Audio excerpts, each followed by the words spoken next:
I'm Dr. Roy Barsness, author of the text Core Competencies in Relational Psychoanalysis, a guide to practice, study, and research, and founder and executive director of the Contemporary Psychodynamic Institute, who is the sponsor of these interviews.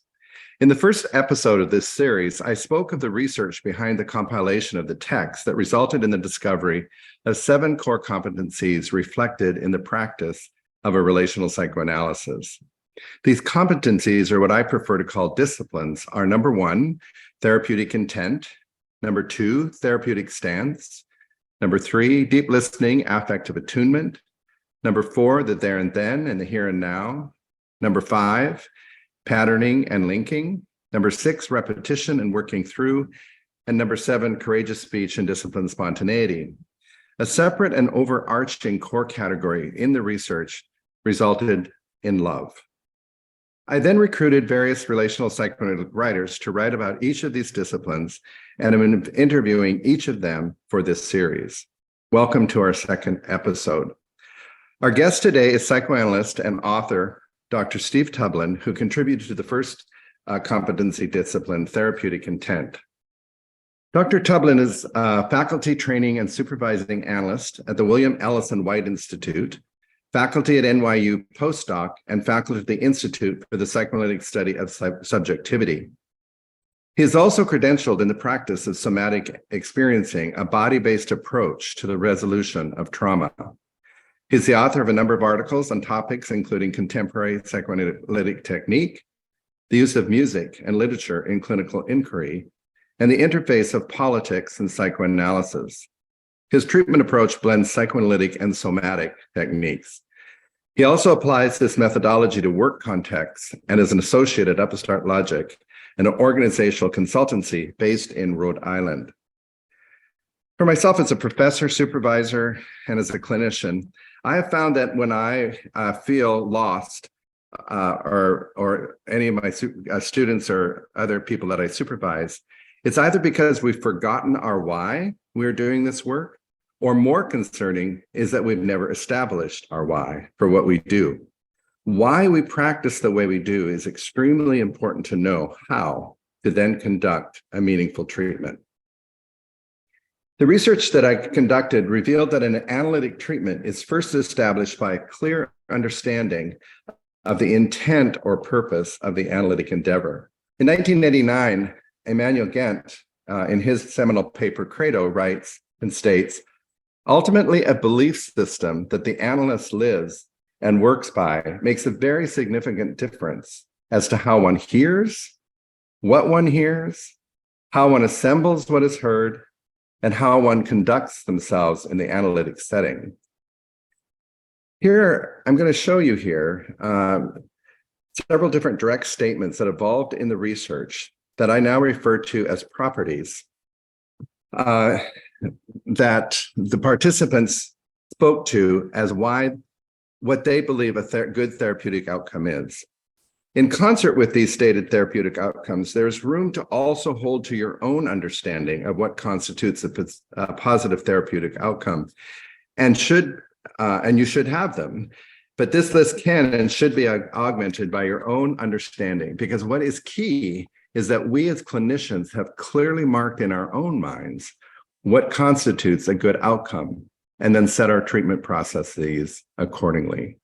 Dr. Tublin says in this essay in the book, rendering our intent explicit compels the analyst to know, as much as that is possible, what he considers essential to a satisfying existence, what sort of mind we believe allows for the creation of such a life, and what he is capable of doing via the ritualized application of our craft to advance that aim.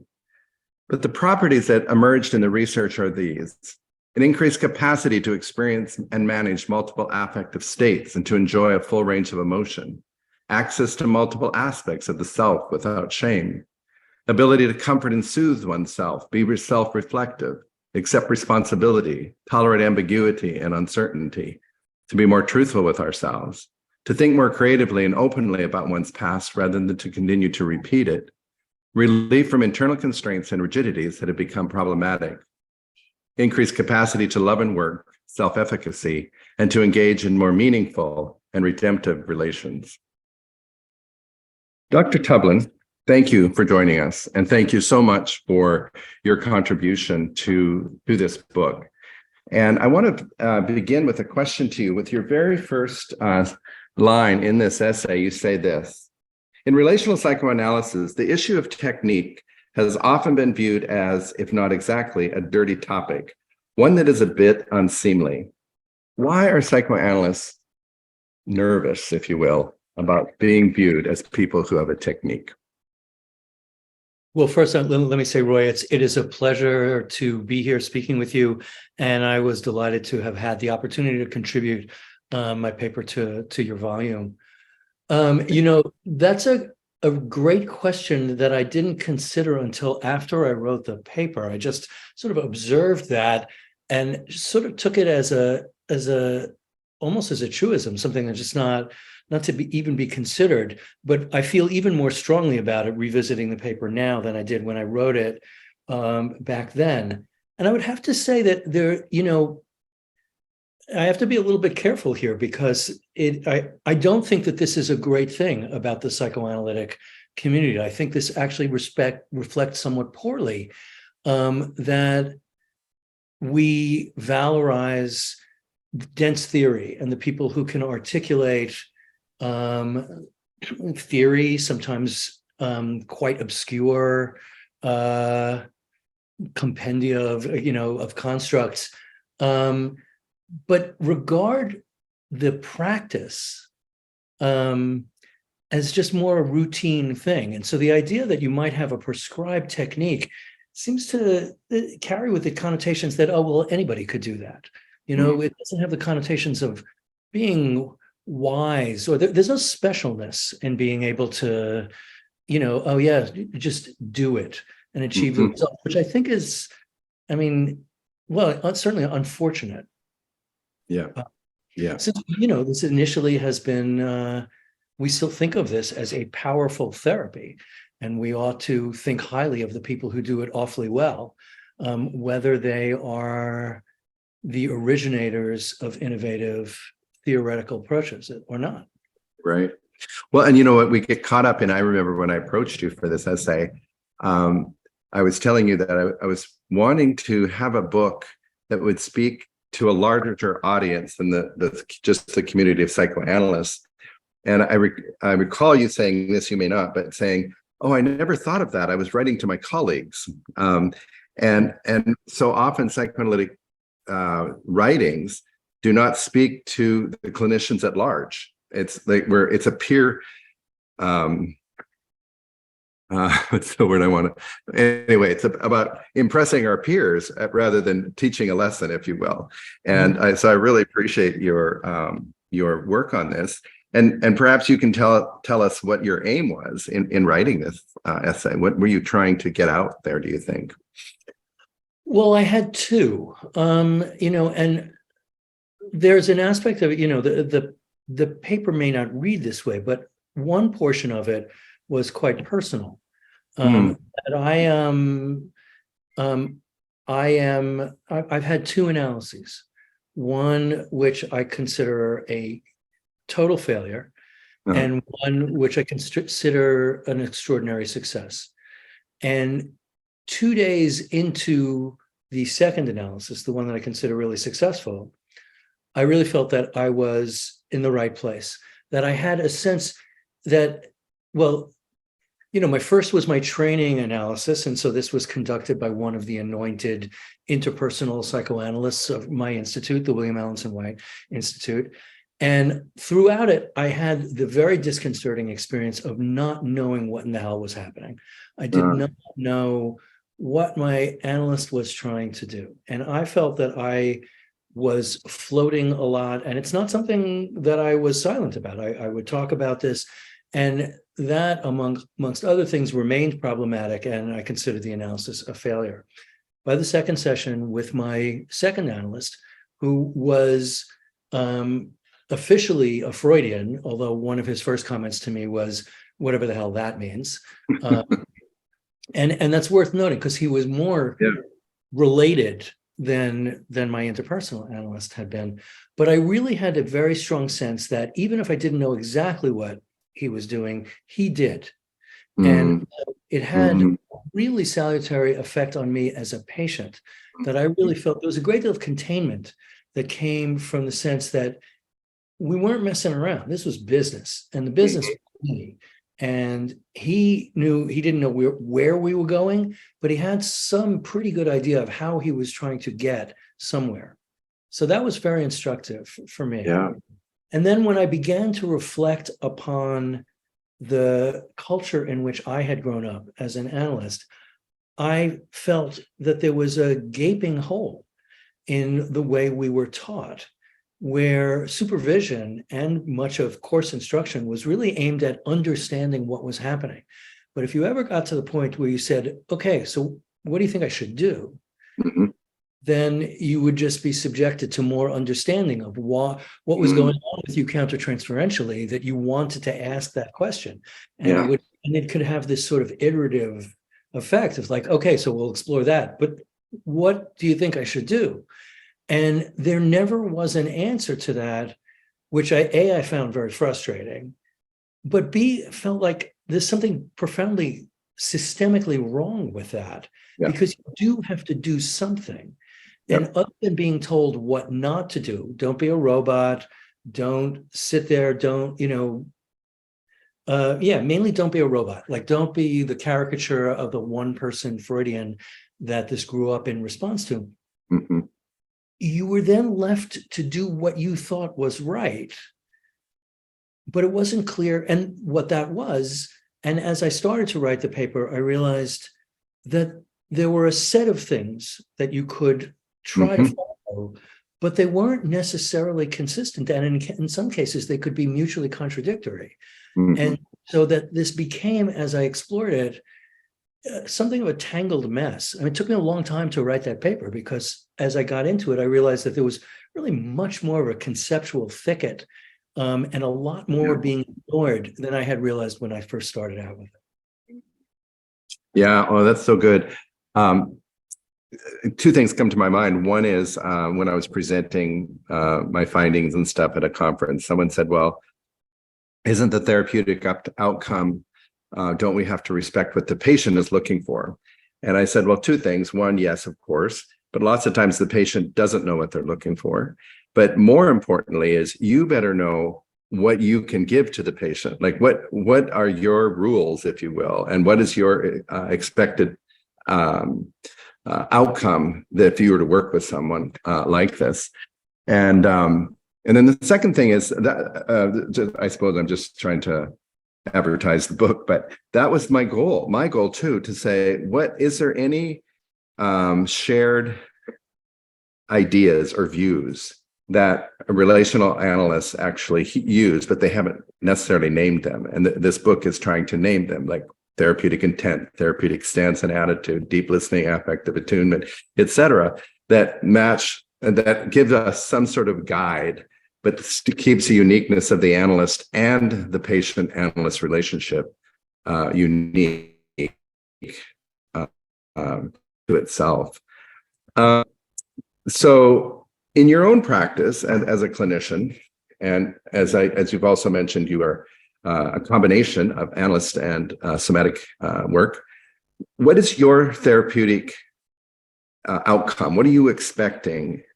And how do you use your mind, your therapeutic intent clinically? How does it drive you and affect your work as a clinician? Well, that has evolved over time. And so I should give you a two-part answer to that question. Sure. You know, I was initially very much a product of an interpersonal institute where some of the leading lights were leading lights within the relational movement. And I would mention foremost among them would be Donald Stern, who has been a friend for many years, but was probably the most significant influence on my own development as an analyst.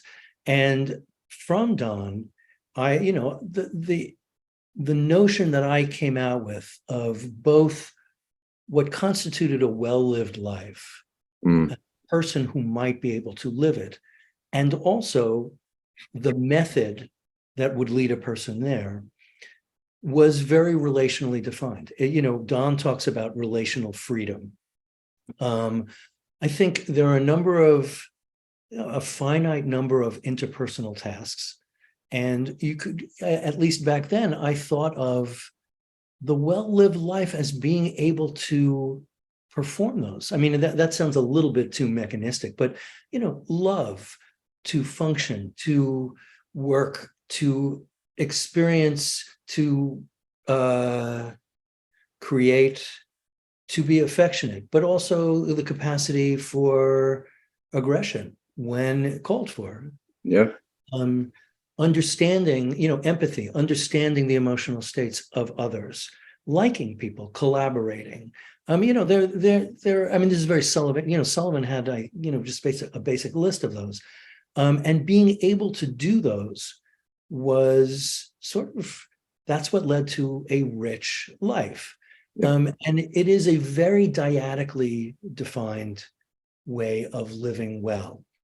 A lot of the cultural stuff that has crept into analysis in the last 15 years or so was present, but less so. That now we speak much more in terms of dyadically, yes, but also functioning within a broader culture.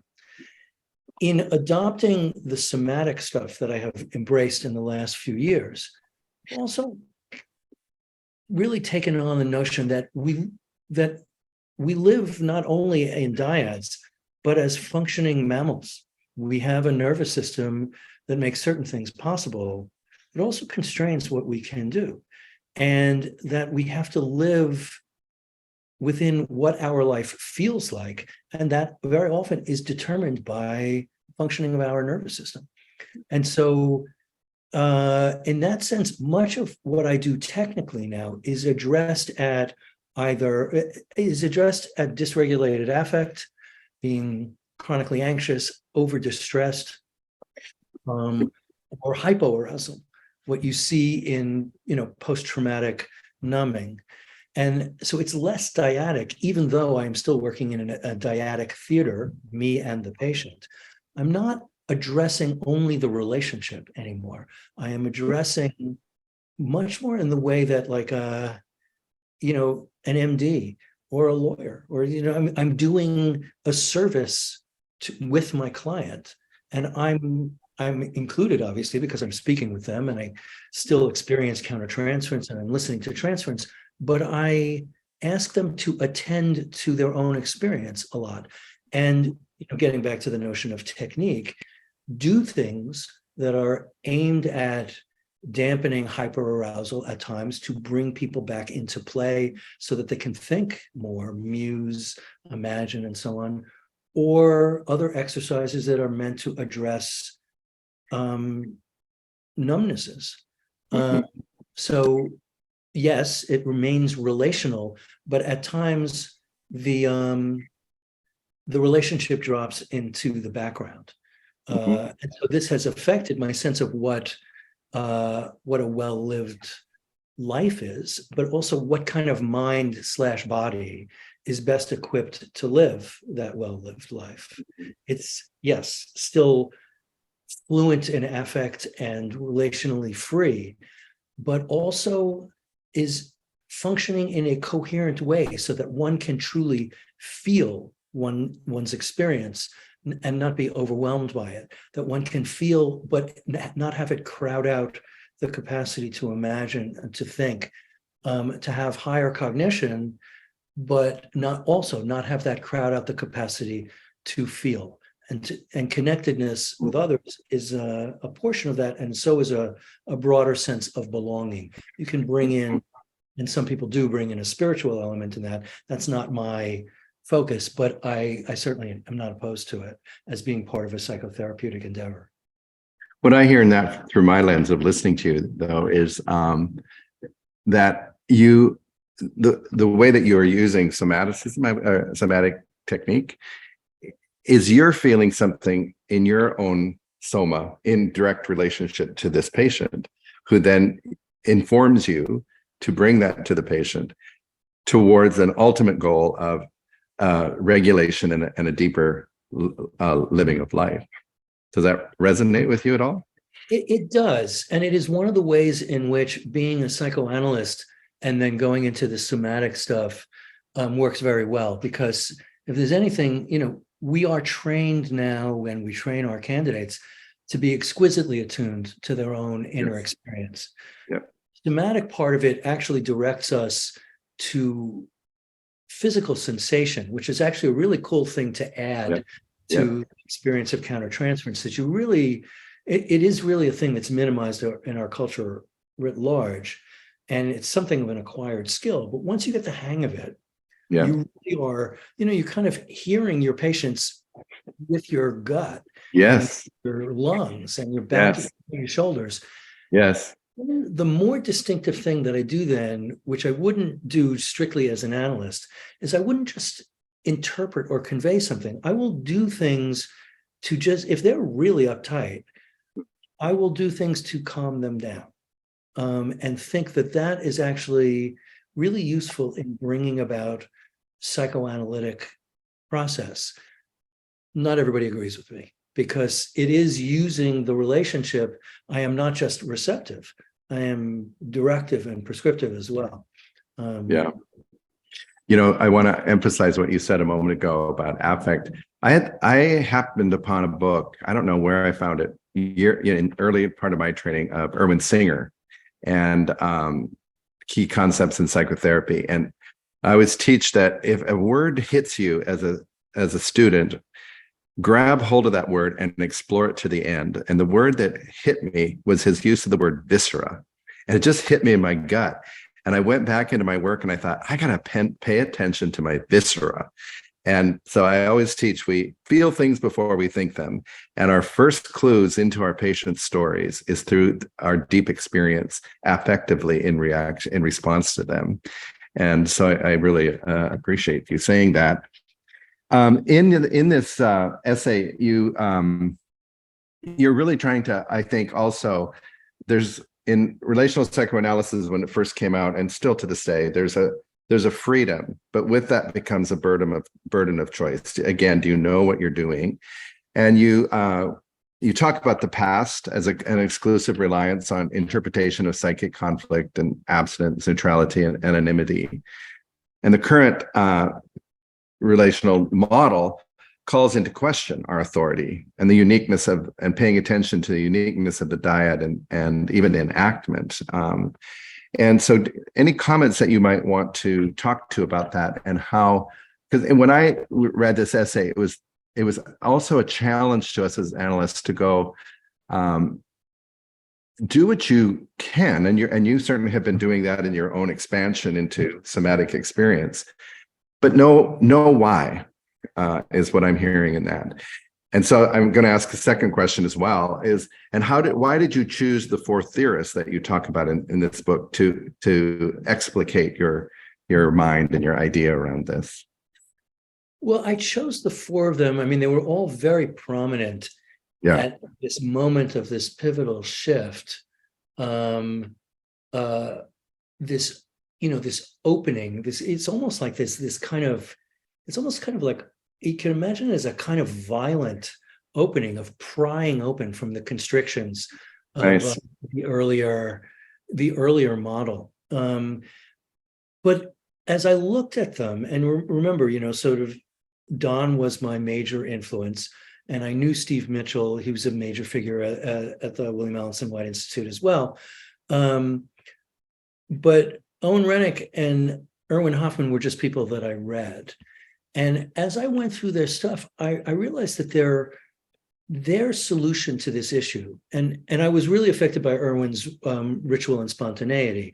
And in fact, the title of my paper, Discipline and Freedom, is meant in its cadence to refer back to Erwin's book. But that Erwin and Owen, their solution was much tamer, right? They never, because they came from the Freudian establishment, and they never, if you read the material, it has this feeling of they are speaking to their colleagues. They're saying, come on, like, don't be, be a normal person a little bit. But they don't throw the baby out with the bathwater. As a matter of fact, they don't throw much out with the bathwater. Like, if you read what they actually say, they sound like Freudian analysts. Irwin, famously called his patients internist, and I actually can't quite imagine what that looked like, but it's a great example of like, this is more important. You sound like you're really sick. Like, let's stop. Let's pay attention to reality here. And that's like, but then let's go back to doing analysis, the experience that I had in my successful analysis.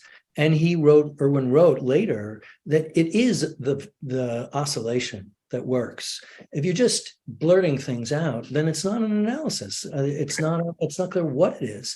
And so he was never advocating for that. And so if you read, I'm sure if you saw transcripts of his sessions, many of them would look like what a lot of Freudian colleagues would be doing. And Rennick's innovation was different, but the same kind of model. It's still a Freudian analysis, but I will be more forthcoming in a very narrow and particular way about how I'm thinking, how I'm getting to these things, and even my own experience, but only as it relates to the analysis. It's a very narrow modification. So I went from those, which don't seem like, those just seem like a little looser.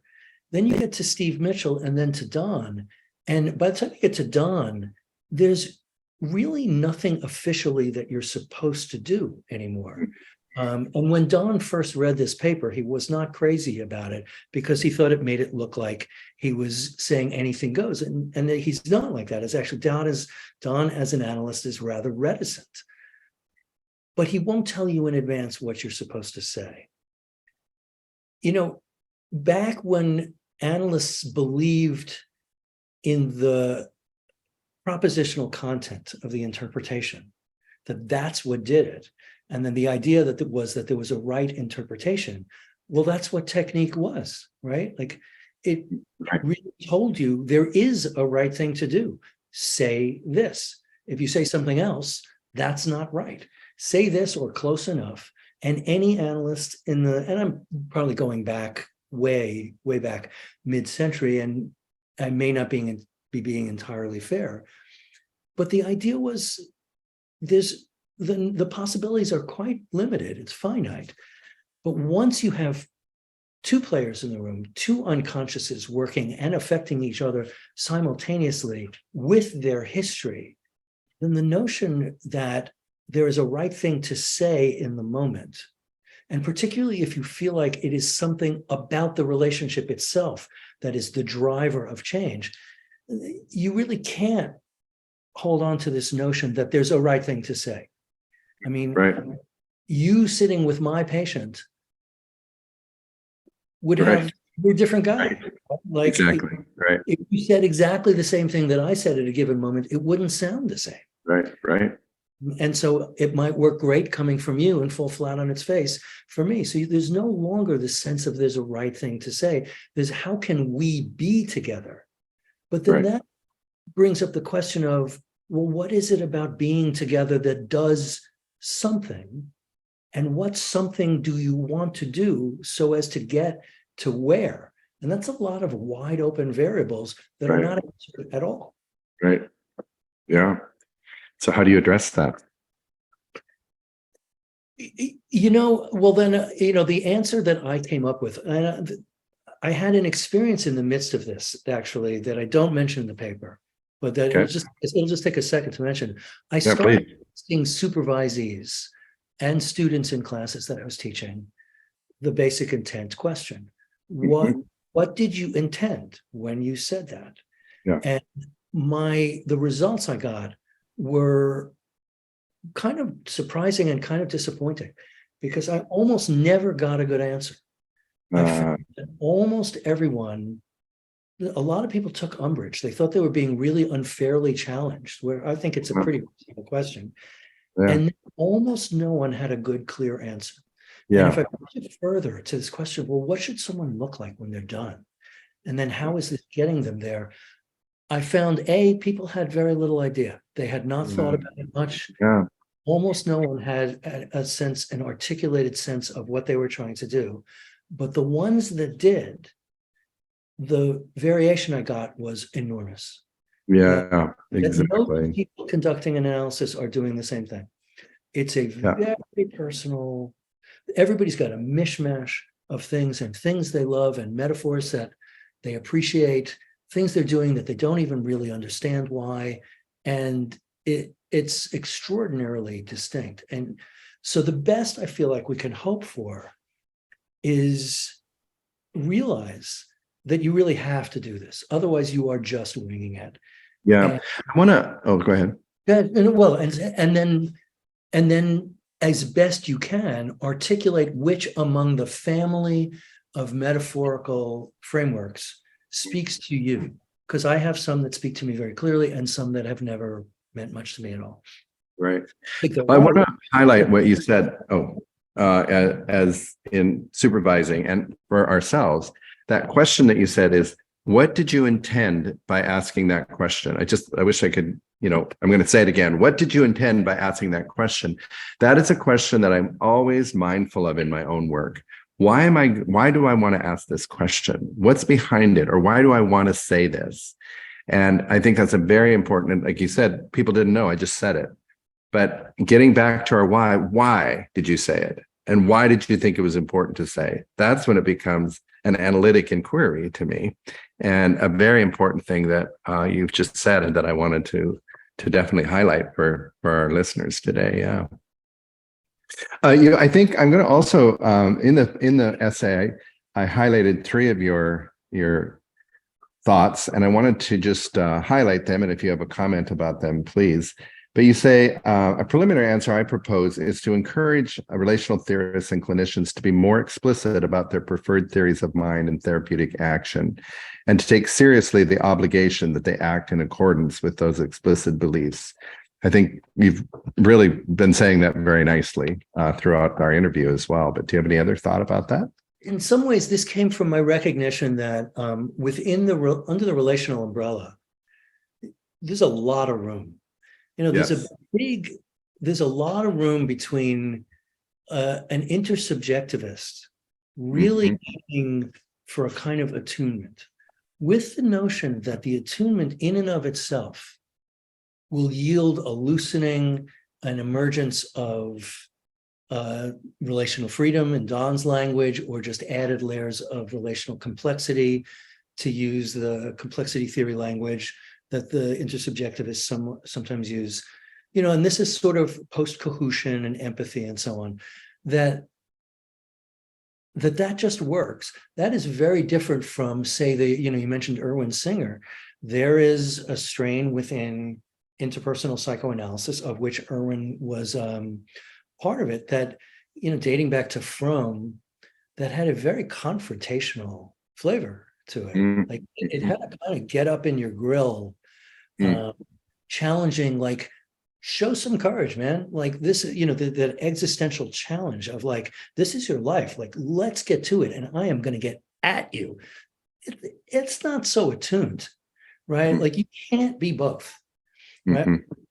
But unless you recognize you can't be both, you might be one on Monday and another one on Thursday. Yeah. And you should, they rely on very different schemas of what a human being is and what an interaction is and what's liberating. The notion of attunement, there's it's not sketched out in a real sort of tight causal sequence way, but it does rest on certain premises of why that would be good for somebody. Yeah, exactly. Yeah. And they are different premises than that more, those are the most polar opposite.